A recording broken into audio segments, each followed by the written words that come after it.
Hey guys, Peter here to do an album review. Today I'm here to talk to you guys about the brand new record from Silver Snake's Death in the Moon, out May 3rd on Evil Inc. Records. The album has 11 tracks and it's 45 minutes in length. This album really combines electronic rock with pure rock and roll and even industrial metal or industrial rock. I really feel like these are perhaps the three predominant genres throughout the record as you sit down to listen to the album and go from song 1 to song 11.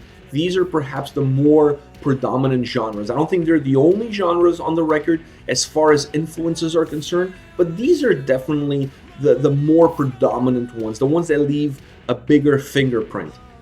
And then as far as bands are concerned, my God, listening to this record, I could almost pinpoint on every single track what band I felt that really influenced the sound of any specific track. But when I look at the overall picture, to me there are three bands that really come to mind.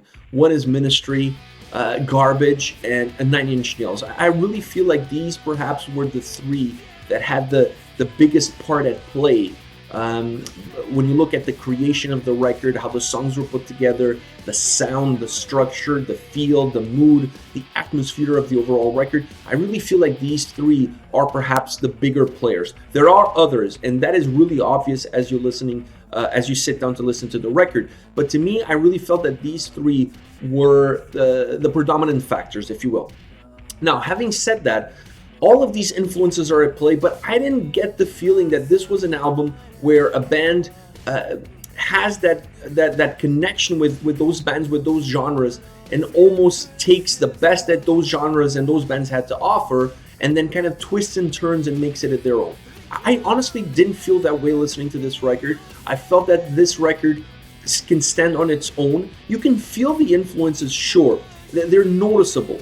But to me, they were not the driving force behind the record. I really felt there was enough meat on the bones. There was enough there that you could really feel like this is Silver Snake's their own album, their own sound, their own structure as far as the album is concerned, their own DNA. So I really felt that the album really connects with the band. And even though you can feel the influences around the structure, around the songs, around the album, it's not enough. Or let's put it this way, they are not the end all and be all as far as the sound and the record is concerned. To me, these guys really took their own spin, their own approach with some of those influences in the background. To me, this is really an album that has a lot of rock elements, really a lot of rock elements in how the songs are structured, how the album is put together, and even in the sound and the feel and the structure. And then obviously, they gave some songs more of an electronic vibe, some songs more of an industrial vibe, some songs they really merged those two worlds together, but always keeping in mind what's their sound, what's their approach, how they want the record to sound like. Not really copying, just taking influences, taking hints, taking ideas, but really creating an album that's really about them, that really represents their sound, their feel, their structure. Overall, the record does not give you a lot of room to wiggle. What I mean by this is not an album that really keeps you on your toes, that has twists and turns at every single song. This is a record that's very linear. It's compact and linear. When you sit down to listen to this album, you really feel like the album is going in one direction and it goes in that direction from song 1 to song 11. It never really deviates from the beaten path, if you will. It has a way of sounding, it has a structure, it has a mood, a vibe, a feel, and it never changes. The record, the way it starts, it continues on that path on a very straightened arrow all the way through towards the end of the record. So this is not an album that's really going to give you something to ponder. It's not going to make you scratch your head with a song that you just didn't see it coming, or something that's coming out of left field. This is a record that is pretty well balanced, pretty compact, and pretty linear in its sound structure and the way it comes across to the listener. I also felt that the album was very melancholic, extreme. I'm going as far as to say this album is extremely melancholic. It really has that atmosphere to the tracks, not just in the way the tracks sound, but also in the way the lyrics and the vocal delivery comes across. This, to me, it felt extremely melancholic. I was not expecting that. I was even surprised with the songs not being very slow tempo songs for the most part. This is an album that's very methodic, very slow, easy to digest, but an album that really takes you a little bit to get into. But it's an album that really doesn't give you songs that are extremely fast tempo, abrupt, aggressive. There is aggression within the album, but it's a controlled environmental aggression, if you will. So this is a record that in my perspective felt extremely melancholic, not only from the sound, but like I said, from the lyrics and the way the vocals come across. And then when you add that to the slow tempo that the songs have, it adds even more melancholy to the tracks. So that to me was a surprise. I was expecting something a little bit faster tempos, more upbeat, and I got something completely different. So that was a little bit surprising. Consider the influences that they had on the record as far as the sounds are concerned. When you think of rock and roll mixed with electronic and industrial, perhaps melancholy is not the first word that comes to mind, but this album has a lot of that. It has a lot of that garbage, and by garbage I mean the band Garbage. It has a lot of that garbage vibe that they really gave their songs. Almost a sense of feeling happiness through melancholy. It's a really weird combination that not many bands are really able to put forward in their music. These guys were really able to do that with this album, and the way the songs are created, and the way they mix those different genres, and then in how they deliver the songs with the tempo of the songs, and more important, with the way the vocals came across on the record. Now, as far as songs are concerned, I'm going to start with Wool.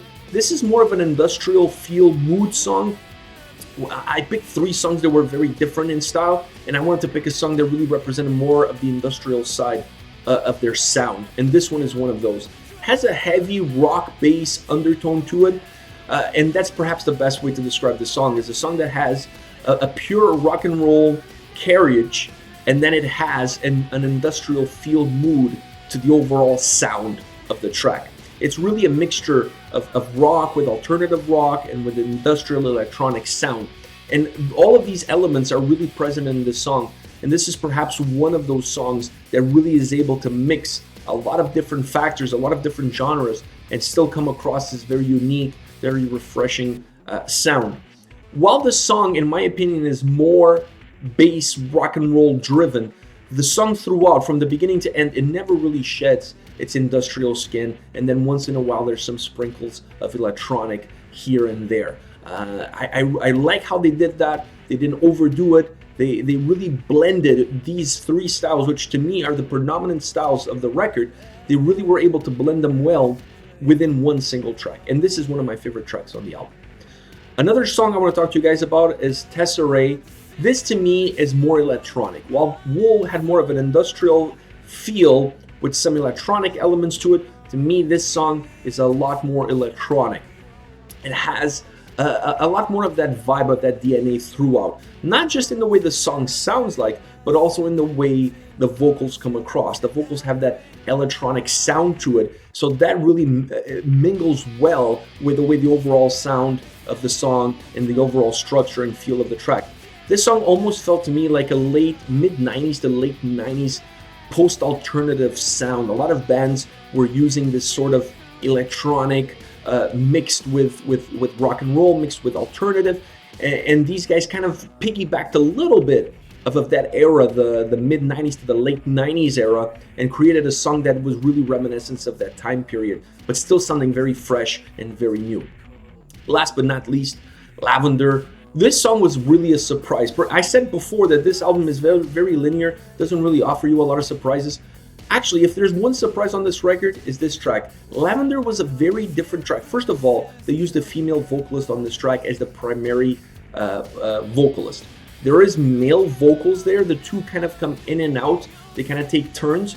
But if you're looking at one predominant style, at one predominant set of vocals, the female vocalist is really the predominant style and the predominant vocalist on the album. You kind of feel like she is on the forefront, and then the male vocals are just kind of coming in and out, almost as a background singer, if you will. But you really feel like the female vocalist is on the forefront. So that to me was a complete surprise, because this song is the only one that uses a female vocalist on the album. And it really surprised me from that perspective. I was not expecting that. Now, having said that, her voice is absolutely haunting and melancholic. So this is a very slow-paced song, a very drawn-out song, with absolutely incredible vocals from both the female and the male vocalist. But it's a song that's very drawn out, and because of the way the vocals come across and the style of the vocals on the track really adds the melancholic atmosphere that this song has. There is a little bit of heaviness halfway through the song. The song picks up a little bit of heaviness. The guitars get a little bit heavier. The drums get a little bit heavier, because at the beginning, this track is almost a stripped down track. It almost doesn't have a lot of rock or pure rock elements to it. It's really driven by the vocals. The vocals in the first half of the song are really the driving force. Then you have, towards the middle end of the song, you have a little bit of heaviness that comes in. The guitars get heavier, the drums get heavier, heaviness picks up in the song. But honestly, it never really loses its melancholy. It never really loses its concept, its style, its approach. And the female vocalist, kudos to her, absolutely incredible delivery, incredible sound. It really added to the atmosphere of the track. This is a very atmospheric track, has a very dark, somber feel to it. And even when the instruments pick up in heaviness, that somber vibe never goes away, never dissipates. And that to me is what makes this song really work. And this is now one of my favorite. This is my favorite track on the album, because I really like that more stripped down effect. I like the fact that they used the female vocalist. And then I like the fact that it picked up some heaviness while never losing its concept, never losing its identity. All right, guys, this is it. This is Silver Snake's Death and the Moon, out May 3rd on Evil Inc. Records. Let me know your thoughts on the band, on the album. Use the comment section below, and I'll be reading those and getting back to you. Take care, guys.